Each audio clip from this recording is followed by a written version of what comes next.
Setelah dilakukan proses pencarian, korban atas nama Asep yang dilaporkan tenggelam di Sungai Ogan, Tanjung Raja berhasil ditemukan dalam kondisi tidak bernyawa.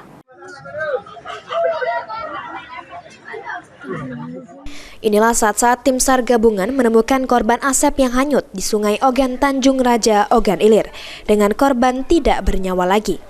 Pria berusia 29 tahun ini sebelumnya hanyut saat berenang di lokasi kejadian pada hari Kamis 16 Mei sekira pukul 5 sore.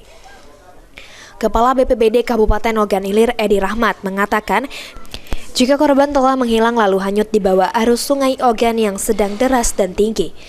Korban sendiri berjualan telur dari Palembang ke Kombring, namun saat tiba di jembatan Sungai Ogan dan hendak pulang Palembang, korban merasa gerah kepanasan dan meminta kedua rekannya turun ke sungai jembatan Ogan Tanjung Raja untuk berenang.